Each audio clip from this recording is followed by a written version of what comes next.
Avant d'attaquer la vidéo du jour, le sujet qui nous intéresse, alors tu vas sortir, poupette.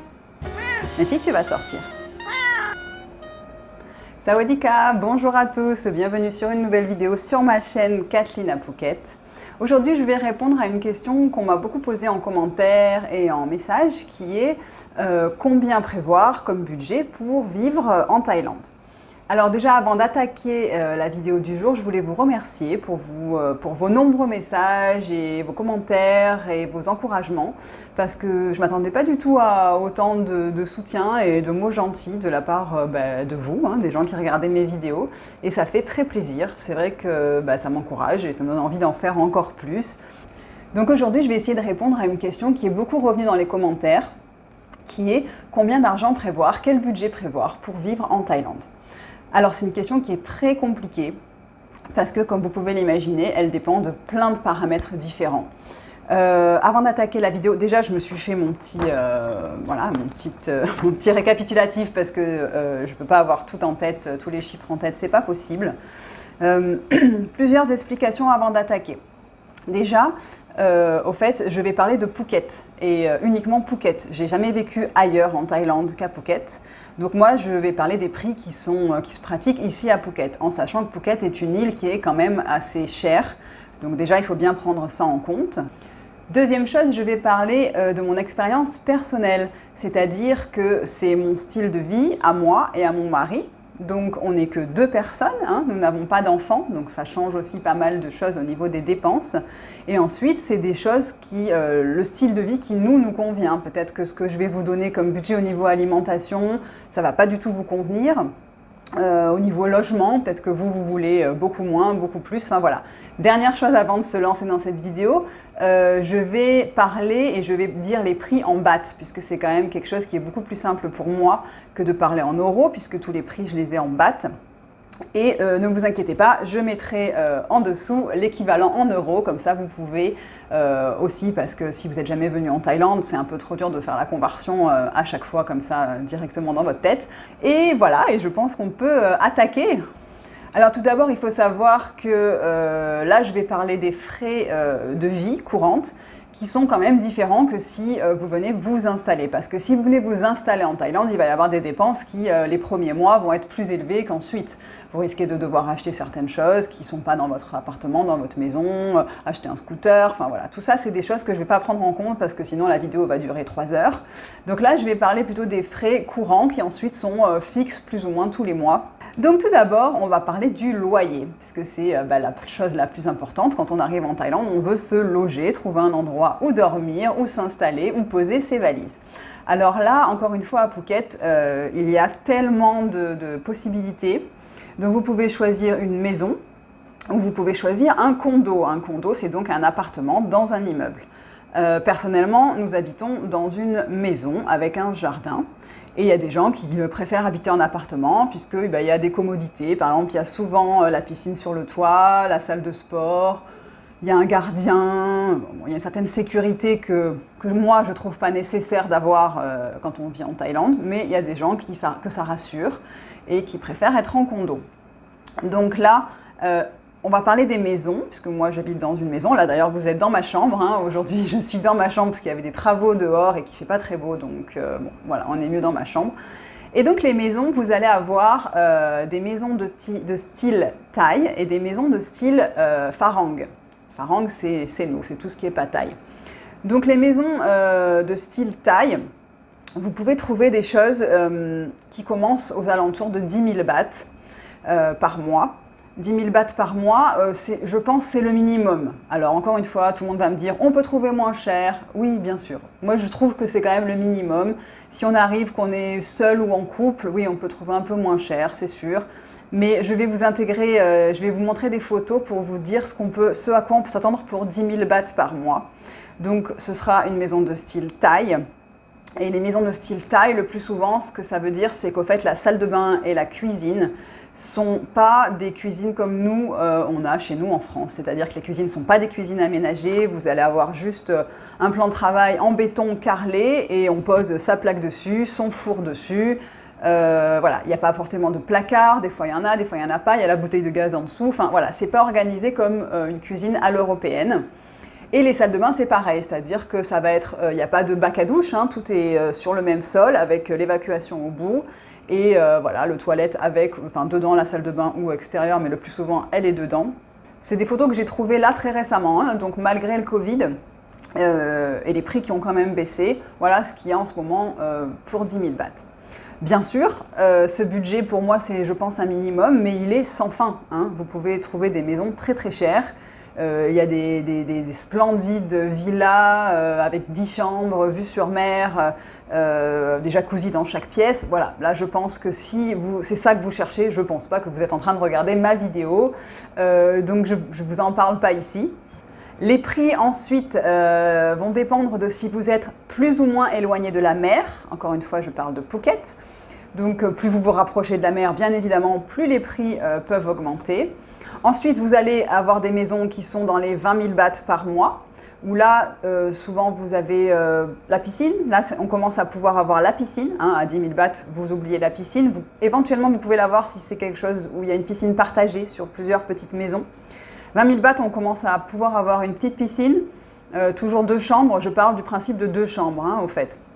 2 chambres, 1 ou 2 salles de bain. Après, donc 20 000 bahts, vous allez avoir une décoration qui est un peu plus à l'européenne, une cuisine qui va être un peu plus aménagée. Et ensuite, si vous passez à 30 000 bahts par mois, et entre 30 et 40 000 bahts par mois, là, ça y est, vous avez une maison qu'on peut qualifier une très belle maison européenne, au fait, hein, où là, vous allez avoir une belle piscine, un grand espace extérieur, des très jolis meubles. Alors, toutes les maisons sont quand même meublées ici, la plupart, hein, je dirais peut-être 90%. C'est très rare de trouver des maisons vides. Ça existe, mais la plupart du temps, elles sont meublées. Alors, pareil, plus c'est bas, plus les prix sont bas, plus les meubles sont un peu moins jolis. Les carreaux, le carrelage peut être bleu, hein, avec les murs verts, parce qu'ils adorent les couleurs. Plus il y en a, mieux c'est. Nous ici, cette chambre, hein, là, qui est maintenant beige et blanche, elle était rose barbapapa. Donc c'est pour vous donner une idée. Si après vous pouvez repeindre, vous pouvez toujours demander à votre propriétaire. Voilà, si vous comptez rester sur le long terme, vous pouvez également repeindre, c'est pas un problème. Ensuite, alors j'ai ma petite liste, je regarde, hein, désolée. Donc vous avez le téléphone. Alors le téléphone, c'est vrai qu'ici les cartes SIM taille coûtent très très peu cher, hein. Je crois que c'est 100 bahts, quelque chose comme ça la carte SIM. Et après vous pouvez prendre donc un abonnement. Soit Internet, soit un abonnement avec Internet et le téléphone également. Il faut savoir que les Thaïs appellent très très peu, hein. Ils se servent beaucoup des applications, que ce soit Line, ça c'est une application que les Thaïs adorent, c'est le WhatsApp d'ici. Et au fait, donc, il vaut mieux prendre un forfait qui intègre donc, ces données mobiles Internet plutôt qu'un forfait appel texto. Alors personne n'envoie texto ici, ça n'existe pas, hein. Enfin ça existe mais personne ne s'en sert. Et donc les téléphones, c'est vrai qu'on peut compter environ entre 500 et 1000 bahts par mois voilà, pour un forfait que soit vous allez recharger tous les mois, soit selon le visa que vous avez, si vous avez un visa de travail, vous pouvez avoir un vrai forfait. Internet. Internet, alors ça c'est quelque chose qu'il faut regarder pour votre maison, puisque quand vous louez une maison, il y a des maisons où l'Internet est inclus dans le prix de la location et d'autres où non. Donc là c'est pareil, c'est à vous de vous renseigner. En moyenne, vous pouvez compter 600 bahts d'Internet par mois pour quelque chose de correct, nous c'est ce qu'on paye chez nous. Et si jamais Internet n'est pas dans votre maison, il n'est pas installé, il n'est pas inclus, ça se fait dans la journée, hein, l'installation d'Internet. Vous appelez les techniciens, ils rajoutent un câble sur les 3500 câbles qu'il y a déjà en l'air et vous avez Internet dans la journée. Donc ce n'est pas un problème, ne vous inquiétez pas. Par contre, vérifiez si c'est inclus ou pas dans votre prix de location. La télé, alors nous, on l'a pas. On n'a pas de télé à la maison, on ne regarde jamais la télé, mais je sais que beaucoup d'étrangers ont des forfaits télé, et là, alors ça va dépendre de ce que vous voulez. Vous pouvez avoir, je sais pas, 350 chaînes, vous pouvez avoir toutes les chaînes françaises si vous voulez. Apparemment, à partir de 500 bahts par mois, vous commencez à avoir des forfaits télé qui sont pas mal, où vous avez plusieurs chaînes françaises, internationales. Voilà, donc ça, c'est si ça vous intéresse. L'électricité, alors l'électricité, il ne faut pas croire que c'est pas cher, parce que c'est une des choses qui est quand même assez chère en Thaïlande. surtout quand on utilise la clim, au fait. Et alors, pour vous donner une idée de prix, par exemple, nous, on a donc 2 chambres dans notre maison, mais bon, on vit que dans une chambre. Donc, on utilise la clim uniquement la nuit. On n'a pas la clim dans les parties communes, on a juste ici, dans notre chambre. On paye environ 1500 bahts par mois. Voilà, donc plus vous avez 2 chambres qui ont la clim, ou alors si vous avez la clim dans le salon, que vous la mettez en marche, les factures peuvent vraiment s'envoler. Après, si vous fonctionnez au ventilo toutes les nuits et vous n'utilisez jamais la clim, là, vos factures d'électricité, elles vont être de 600 bahts, quoi. Donc c'est vrai que là, bon, c'est sûr, ça devient très abordable. Et l'électricité n'est jamais inclus dans le loyer, c'est à vous de la payer en plus. Donc faites attention à ça. Et de suite, si vous avez une piscine, n'oubliez pas ça aussi, hein, si vous avez une piscine, il y a la pompe, donc ça va rajouter, vous allez vous en sortir pour 3-4 000 bahts minimum d'électricité par mois. Il faut faire très attention à ça. Des fois, vous dites « Ah, la maison, elle est sympa avec piscine, elle n'est pas chère ». N'oubliez pas que par rapport à votre loyer, vous allez devoir rajouter 3-4 000 bahts d'électricité par mois en plus. L'eau. Alors, l'eau, ça par contre, c'est pas cher. L'eau, donc selon où vous habitez, nous par exemple dans la maison, nous avons un puits. Donc au fait, l'eau est gratuite. Ce qu'on paye, c'est l'électricité de la pompe qui va chercher l'eau dans le puits. Donc voilà, mais dans les appartements ou des fois dans des petites maisons qui sont, ce qu'on va dire en ville, là la maison est raccordée à l'eau, au fait, de l'eau de ville, hein, au fait. Donc là, vous allez payer au mètre cube que vous consommez. Mais c'est tellement ridicule que je sais que pour notre salle de sport, on est raccordé à l'eau et je crois qu'on paye genre 50 bahts par mois, quelque chose comme ça. Donc c'est ridicule. Donc ça, l'eau, ne vous inquiétez pas, c'est pas un gros poste du tout ici. Par contre, l'eau n'est pas potable. Hein. N'oubliez pas aussi que l'eau n'est pas potable. L'eau du puits, vous ne pouvez pas la boire. Donc il faut acheter de l'eau aussi quand même pour boire. Les taxes. Alors, en Thaïlande, il n'y a pas de taxe d'habitation.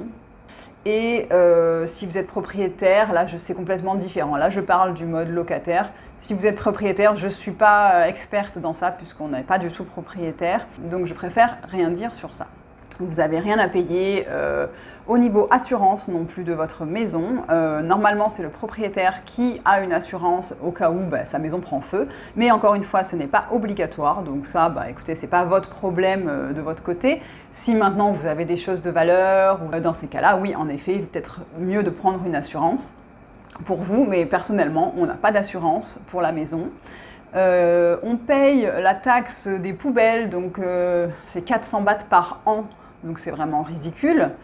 Les employés de maison.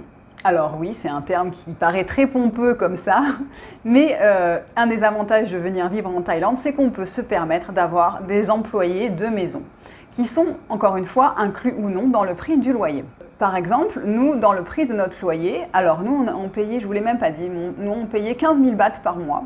En ce moment, on paye moins cher parce que c'est le Covid, mais 15 000 bahts par mois. Et dans notre loyer, on a le jardinier, comme on a un très grand jardin, qui était inclus pour une fois par mois. Donc on avait une fois par mois une équipe de jardiniers qui venait, qui s'occupait de tout le jardin, qui le faisait nickel. Voilà, donc ça c'est à voir aussi si vous avez un jardin.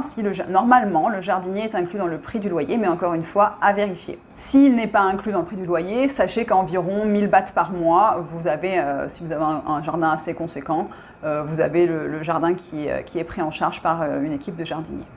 Le personnel de maison inclut aussi le pisciniste, si vous avez une piscine. Donc, encore une fois, normalement, si vous avez une piscine dans votre maison, dans le prix du loyer, vous avez l'entretien de la piscine. Donc là, le plus souvent, c'est quelqu'un qui vient 2 fois par semaine et qui vient s'occuper de la piscine. Vous n'avez rien à faire, qui s'occupe des produits, de l'entretien. Si la piscine vire au vert, au bleu, au rouge, je ne sais quoi, il s'occupe de tout remettre comme il faut. Si jamais ce n'est pas inclus, sachez que ça coûte environ 3 000 bahts par mois pour avoir quelqu'un qui s'occupe de la piscine 1 à 2 fois par semaine. Dernière chose, c'est les femmes de ménage. Donc là, encore une fois, certaines maisons, certains appartements ont une femme de ménage inclus. Nous, ça, on n'en a pas. Mais vous pouvez savoir que si vous avez besoin d'une femme de ménage qui vient, donc par exemple, une fois par semaine et que vous avez une maison comme ça de 2 chambres, 1 ou 2 salles de bain, ça vous coûte 500 bahts par semaine. Donc vous pouvez prévoir un budget de 2000 bahts par mois pour avoir une femme de ménage une fois par semaine. Après, bien sûr, si vous avez besoin tous les jours ou 2-3 fois par semaine, le budget va augmenter, mais ce sera toujours quand même assez abordable par rapport à la France. La lavanderie, j'en parle parce que c'est aussi quelque chose d'assez spécial ici, donc c'est-à-dire le linge. Donc soit dans votre maison ou votre appartement, il y a déjà un lave-linge et dans ces cas-là, il n'y a rien à dire, vous vous débrouillez, vous faites votre lessive comme d'habitude. Sinon, par exemple, nous n'avons pas de lave-linge et c'est vrai que les maisons de taille, le plus souvent, n'ont pas été conçues pour intégrer un lave-linge à l'intérieur de la maison, des fois à l'extérieur. C'est un peu compliqué, donc il y a plusieurs options. Alors vous avez soit des petites dames au bord de la route, il y a marqué lavanderie de partout, vous leur donnez vos sacs de linge sale et c'est le prix au kilo, donc normalement c'est 40 bahts le kilo, en gros, hein, c'est 40 bahts. Et elles vous les lavent, elles les repassent si vous voulez les repasser, c'est un peu plus cher si vous demandez repasser. Et elles vous les rendent 2-3 jours après dans un sac plastique tout beau qui sente bon et vous n'avez rien à faire.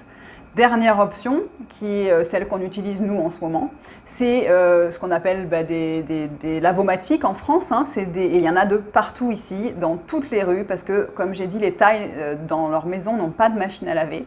Donc dans chaque rue, vous avez peut-être 3, 4, 5 endroits où il y a des machines à laver en libre service, qui fonctionnent avec des pièces. Vous avez juste à acheter votre lessive, votre adoucissant, et là vous pouvez faire vos lessives. Mais il n'y a pas de programme, vous ne choisissez pas votre programme, c'est un programme d'1 heure, ça lave à l'eau froide. Donc voilà, si vous avez des habits un peu délicats ou des choses voilà, qui sont des beaux vêtements, bon, il ne faut pas les mettre là-dedans parce que ce n'est pas forcément super pour le linge. Mais voilà, vous pouvez laisser votre linge, en plus vous n'avez pas à rester devant, hein, comme en France, hein, vous laissez votre panier devant la machine, vous lancez la lessive et vous partez faire votre truc. Et vous revenez 1 heure après la chercher, c'est pas un problème. Alors, un gros poste, pour nous c'est un poste qui est même peut-être plus important que le loyer, oui, qui est plus important que le loyer pour nous, qui est la nourriture. Alors dans ce poste-là, j'inclus les courses que je fais pour faire à manger, mais aussi les restaurants. Nous, on dépense, on avait compté à un moment parce qu'on voulait savoir quand même combien ça nous coûtait. Et on dépense environ 20 000 bahts par mois en nourriture. Nourriture, comme j'ai dit, resto et courses. En sachant qu'on ne boit pas d'alcool. Donc ça reste un budget assez bas. Alors on en boit de temps en temps, mais c'est très rare. Une bière ou un verre de vin de temps en temps, mais c'est pas du tout quelque chose qu'on achète ou qu'on prend quand on va au restaurant. Donc si vous buvez de l'alcool, si vous devez acheter du vin, si pour vous, quand vous sortez au restaurant, il faut le cocktail, le vin, le digestif, de suite, votre budget va vachement augmenter parce que les alcools sont importés. Donc, ça fait qu'il y a des taxes et donc ils sont vendus plus cher que ce que c'était en France. Pour une bouteille de vin, par exemple, dans un resto, vous allez payer entre 1000 et 1200 bahts la bouteille. Et vous avez un vin, bon, après j'y connais rien, donc vous avez un vin correct apparemment. Et après pour boire une bière, alors c'est sûr que les bières, vu qu'il y a des bières thaï qui sont locales, en gros c'est 100 bahts la bière dans les bars et les restaurants. Si vous rajoutez de l'alcool au-dessus de tout ce budget, c'est sûr que de suite il peut augmenter. Nous sommes que 2. Mais j'ai un mari qui mange, si vous avez vu mes vidéos d'avant, qui mange pour 3. Donc c'est sûr que aussi, nous, notre budget, il est... voilà, il n'y a pas l'alcool, mais il y a de la nourriture qui compte des fois en double, parce que quand moi je prends un plat, Serge en prend 2, voire 3. Donc ça augmente aussi notre budget. Les courses, c'est pareil, comme j'avais montré dans une vidéo. Je remettrai les liens en dessous de mes anciennes vidéos. Les courses, vous pouvez passer du simple au quadruple pour les courses, puisque vous pouvez vous pouvez acheter uniquement des produits étrangers importés qui vont être assez chers, comme du local et du un peu moins bonne qualité, mais qui sera très bon quand même. Ou vous pouvez même vous manger au marché en achetant des petites brochettes de poulet et un riz, et là vous avez mangé, c'est sûr, pour 20 bahts. Mais je pense que sur le long terme, on ne peut pas se nourrir de brochettes de poulet et de riz quand on vit en Thaïlande tous les jours. Hein. Après, au bout d'un moment, on a envie d'autre chose aussi. Même la bouffe thaï, hein, c'est vrai que nous, je pense qu'on mange quand même 1 fois par jour thaï, ou le midi ou le soir. Et après, soit je fais à manger à la maison, soit on sort aussi manger, mais dans des restaurants étrangers, donc que ce soit français, italien, mexicain, il y a tout ce qu'il faut ici. Donc... autre chose aussi qui coûte cher, si vous mangez dans les restaurants, c'est le bœuf, voilà. Et nous, on n'en mange pas. Serge et moi, on ne mange pas de bœuf, ou alors vraiment un burger de temps en temps, bien cuit, voilà. Donc nous, c'est vrai que Les choses qui peuvent coûter cher, qui sont l'alcool, le bœuf, bon ben on n'en mange pas, donc c'est sûr que ça réduit un peu le budget. Il ne faut pas croire que c'est pas cher. Quand vous êtes en vacances, en effet c'est pas cher, vous allez manger des petits trucs au marché, midi et soir, mais quand vous allez vivre ici, il y a des choses qui vont vous manquer et on n'est pas taille, donc ça reste un peu dur de manger au bord de la route midi et soir tout le temps. Donc il y a des gens qui le font, hein, qui sont très heureux comme ça, mais nous on a un peu de mal, donc on se fait plaisir surtout sur la nourriture au fait. Donc voilà. Les assurances pour les voitures et les scooters. Alors nous, on a une voiture petite qui est une Nissan Micra et 2 scooters, donc un peu plus gros, un PCX et ensuite moi j'ai un plus petit scooter.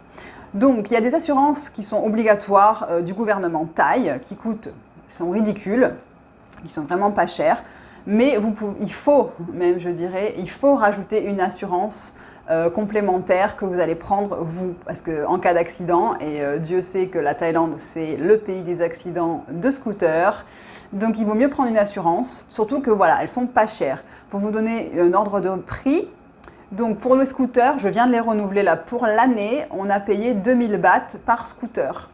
Donc c'est vraiment ridicule. Et on a le top du top, hein. C'est tout risque, enfin voilà, à chaque fois, il vaut mieux demander le top parce qu'au fait, c'est pas forcément beaucoup plus cher. Et bah, si en cas de problème, c'est quand même important d'être bien couvert. Et pour la voiture, on paye, il me semble, même je crois que c'était ça, c'est 10 000 bahts l'année. Donc la voiture, c'est par rapport, un peu comme en France, à la cylindrée. Voilà, donc plus votre voiture est grosse, plus vous avez un gros pick-up, un gros 4x4, plus ça va coûter cher et plus vous avez quelque chose de plus petit. Et encore une fois, c'est tout risque, hein. Là, j'ai voulu baisser un peu le prix parce que financièrement, c'était un peu dur. J'ai demandé à l'assureur si on baisse, combien c'est. Et c'est vrai que c'est pas la peine, quoi. Autant rester tout risque parce qu'on va pas économiser grand-chose et au final, on est couvert au moins à fond. L'essence, c'est ridicule. Le plein du scooter me coûte 100 bahts. Et le plein de la voiture me coûte entre 800 et 1000 bahts. Donc l'essence, c'est presque moitié prix qu'en France. Quand vous allez arriver en Thaïlande, vous allez sûrement vouloir louer un scooter ou une voiture avant d'en acheter une. Il faut savoir que ça coûte entre 3 et 4 000 bahts par mois pour louer un PCX. Donc c'est des scooters, c'est des 150 qui sont un peu gros. Et ça coûte environ 10 000 bahts par mois pour louer une voiture. Voilà. L'assurance santé. Alors là, c'est vrai que c'est un vaste sujet. Il y a tellement de possibilités que ça mérite une vidéo à elle toute seule. D'ailleurs, si vous cherchez sur YouTube, vous allez certainement trouver des gens qui sont bien rentrés en détail sur les différentes assurances santé qui existent et les options qu'on peut prendre quand on est expatrié. Pour vous dire notre situation, alors mon mari et moi, nous sommes à la CFE, donc c'est la Caisse des Français de l'étranger, c'est la sécurité sociale des Français expatriés. Donc on paye 350 €, je crois, tous les trimestres. Après, ça va dépendre de votre âge, de votre condition médicale, de votre salaire. La CFE, si vous travaillez aussi, c'est par rapport au salaire. Il y a tellement de choses différentes. J'ai des gens que je connais qui payent 6 000 € par an d'assurance santé, donc c'est vraiment sans fin. Nous, on a la CFE, on n'a que l'option sécurité sociale, hein, donc c'est pas la mutuelle, donc on n'a que la partie sécu. Et pour l'instant, on n'a pas pris de complémentaire déjà parce que c'est assez cher. Et puis que on est encore jeune et on touche du bois, on n'a pas vraiment de problème de santé, donc on n'a pas forcément besoin. On verra quand on avance en âge si on doit prendre, on prendra sûrement quelque chose d'autre. Mais pour l'instant, voilà ce qu'on paye. Il faut savoir que si vous travaillez en Thaïlande dans une grosse société, ce qu'a fait Serge donc pendant plus de 5 ans, il avait la sécurité sociale thaï. Donc au fait, ça c'est pareil, vous dépendez par contre d'un seul hôpital public. Donc vous pouvez aller vous faire soigner et vous allez payer zéro. Serge a eu une opération du genou il y a maintenant 4 ans dans un hôpital public avec la sécurité sociale thaï. On n'a rien payé. Après, si vous sortez de cet hôpital ou si vous sortez du pays ou si vous rentrez en France, vous n'êtes pas couvert. Avec la CFE, l'avantage c'est que quand on va en France, on dépend toujours du régime de la sécurité sociale. Donc voilà, on peut se faire soigner aussi en France et il n'y a pas de problème. C'est juste qu'on est remboursé uniquement sur le tarif de base sécurité sociale français. Et on doit avancer l'argent. Ça aussi, c'est vrai qu'il faut y penser. C'est qu'on avance l'argent. Une fois qu'on a été chez le docteur ou à l'hôpital, on garde les factures, on les envoie, on remplit un papier et on est remboursé sur notre compte, mais peut-être entre 15 jours et un mois, je dirais. Ça dépend des fois, je ne sais pas pourquoi. Des fois c'est rapide, des fois ça prend du temps. Alors, quelque chose qui ne nous concerne pas, mais qui peut éventuellement vous concerner, c'est l'école pour les enfants. Et là aussi, c'est un très très gros poste. Il faut savoir que si vous avez des enfants, je ne pense pas que vous avez envie de les mettre à l'école thaï, puisqu'en effet, il y a cette possibilité-là, mais l'école est tout en thaï. Donc, à moins que vos enfants soient nés ici, parlent le thaï, voilà, sinon vous n'allez pas les mettre dans une école où ils ne comprennent rien. Et voilà, hein, c'est des écoles publiques qui sont gratuites. Et après, en effet, si votre enfant est français, parle français, anglais ou quoi que ce soit, il y a des écoles internationales. Et là, c'est privé. Et c'est très cher. Je me suis un peu renseignée, j'ai demandé à des amis qui ont les enfants ici. Et c'est vrai qu'il faut... Bon, alors plus l'enfant est petit, moins c'est cher. Plus il avance en âge, plus il va vers le lycée, plus ça va coûter cher. En gros, c'est environ 350 000 bahts l'année, le minimum. Et il y a des écoles, ça va jusqu'à 1 million de bahts pour l'année, pour la scolarisation. En sachant que ça n'inclut pas les transports, il y a des bus qui sont organisés pour emmener les enfants à l'école, ça n'inclut pas les transports, la cantine. C'est un très très gros budget à prévoir, à moins que vous vouliez faire l'école à la maison pour vos enfants. Là, c'est sûr que c'est une option économique, mais voilà, si vous voulez les mettre à l'école internationale, à Phuket, c'est vrai que c'est très cher. Alors, un autre poste à prendre en compte, mais qui mérite encore une fois, comme l'assurance santé, une vidéo à elle toute seule, ce sont les visas. Alors les visas, il y en a déjà plein de différents. Pour notre cas, on est sur des visas non-immigrant B, donc c'est des visas business. Et alors officiellement, ils coûtent 1900 bahts l'année pour le renouvellement du visa. Ça, c'est juste les frais. C'est pareil, je crois, pour les visas retraités. Voilà. Mais c'est vrai que là, ça demande encore une fois vraiment une vidéo à part entière, puisque par exemple, nous qui avons un visa business, on ne compte pas que ça. On a une société, donc on a le comptable à payer tous les mois, on a des audits à payer tous les 6 mois, enfin, il y a plein de choses à rajouter comme frais voilà, qui sont dépendants du visa que vous avez. Je ne suis pas experte dans ce sujet, il y a beaucoup de gens qui ont fait des vidéos sur quel type de visa, combien ça coûte, qu'est-ce qu'il faut comme papier pour avoir tel ou tel visa. Mais c'est des coûts à prendre en compte, c'est le visa, tous les ans. Alors là, je pense qu'on a couvert quand même les plus grosses dépenses qu'il y a, donc annuelles ou mensuelles. Après, ce qu'il reste, ça va être plus ou moins les loisirs. Donc au fait, ça va être aller chez le coiffeur. Donc là, vous pouvez compter 200 bahts peut-être pour un homme et entre 300 et 400 bahts pour une femme, sans la couleur, hein, juste coupe, shampoing, coupe et brush. Et après, ça va être acheter des habits. Donc il faut savoir que vous allez... beaucoup moins acheter qu'en France et vous allez économiser beaucoup d'argent sur ça parce que déjà on n'a pas d'habits d'hiver, hein, c'est tous des habits d'été. On est en robe, en short, en t-shirt et en tongs presque toute l'année. Il faut savoir qu'on a tout ici. C'est pas la peine d'emmener beaucoup d'habits ou de choses parce que je pense que vous allez le regretter parce qu'on trouve tout ce qu'il faut. On a H&M, on a Vuitton, on a... voilà, donc l'écart entre les deux est énorme. Vous pouvez aussi vous habiller au marché hein, avec des tongs à 100 bahts et un t-shirt 7-Eleven.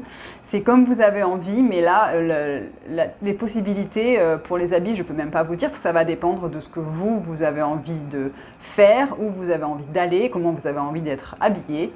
L'abonnement à la salle de sport. Alors si vous voulez vous abonner à une salle de sport, il y en a beaucoup sur l'île de Phuket, il y en a de plus en plus d'ailleurs. Il faut savoir que ça coûte environ, en gros, hein, ça varie vraiment, mais c'est environ 10 000 bahts l'année. Donc ça revient, c'est assez abordable et les salles de sport sont vraiment très bien équipées ici. Si vous voulez aller au cinéma, il y a 2 cinémas sur l'île, 2 gros cinémas.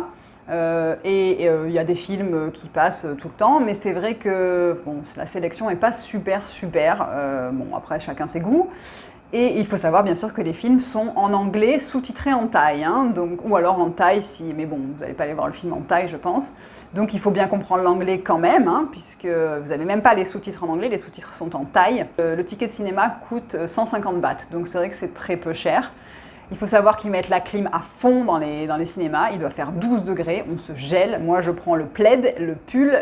On dirait que je pars au ski quand on va au cinéma parce que je me gèle. Et on n'y va pas souvent parce que, comme j'ai dit, la sélection des films, c'est beaucoup pour les enfants. Il y a beaucoup de dessins animés. Voilà. Donc ça ne nous intéresse pas trop. Mais sachez que c'est tout à fait possible d'aller au cinéma ici. Il y a deux très grands cinémas. Ensuite, dans les loisirs, les activités, c'est vrai que ça va dépendre aussi. Au début, c'est vrai qu'on veut aller voyager, voir un peu ce qui se passe ailleurs qu'à Phuket. Donc, on verra comment ça se passe post-Covid. Mais avant, il y avait des vols pour aller à Chiang Mai, pour aller à Bangkok, pour aller dans d'autres endroits de la Thaïlande qui sont vraiment, vraiment très peu chers, très abordables. Donc, c'est possible de se faire des week-ends, des petites escapades comme ça pour vraiment pas grand-chose. On verra comment ça se passe après, mais ça c'est un petit budget à prévoir aussi, mais vous pouvez compter une 50aine d'euros environ pour des billets d'avion aller-retour pour aller à Bangkok. Même j'ai eu déjà encore moins cher que ça, hein. J'ai eu des allers-retours pour 30 euros à Bangkok. Vous pouvez vous faire des petites escapades pour pas grand-chose. Ensuite les massages, puisque c'est vrai quand on est en Thaïlande on veut tout de suite se faire masser. Il faut savoir que ça coûte entre 3 et 400 bahts le massage environ, donc il y a des gens qui vont se faire masser toutes les semaines. Nous, on n'y va pas souvent, on doit y aller vraiment une fois tous les 2 mois, un truc comme ça. On aime bien, mais on n'est pas des fanas. Et puis, je crois qu'on a fait le tour hein, quand même. Hein. En tout cas, ma liste, c'est bon. En gros, pour vous donner donc un total, je pense que pour une personne, il faut prévoir un minimum de 40 000 bahts par mois, jusqu'à 65 000 bahts par mois, voilà, selon vos habitudes, voilà, que ce soit là où vous avez envie d'habiter, ce que vous avez envie de faire. Et après, bien entendu, comme d'habitude, c'est possible de faire beaucoup moins, comme c'est possible de dépenser 4 fois ce montant-là aussi, si vous avez les moyens. C'est vraiment pas un souci, mais moi j'estime que voilà, au minimum de 40 000 bahts pour pouvoir vivre correctement pour une personne à Phuket, c'est tout à fait correct. Il ne faut pas penser que la vie est très peu chère puisque ça va aussi dépendre de là où vous habitez. Et Phuket, ça reste un endroit très cher. Mais c'est comme en France. Je veux dire, moi je suis du sud de la France. Si vous habitez sur la côte d'Azur, les prix ne vont pas être les mêmes que dans la Creuse. Et c'est pareil en Thaïlande. Hein. Phuket, c'est un peu la côte d'Azur de la Thaïlande. Donc les prix sont plus élevés. Voilà, donc écoutez, comme d'habitude, si vous aimez cette vidéo, n'hésitez pas à la liker, à la partager aussi, à commenter si vous avez des questions. En tout cas, voilà, moi je vous remercie encore une fois pour votre soutien. Et puis, écoutez, je vous dis à la semaine prochaine pour une nouvelle vidéo et je vous souhaite une très belle journée.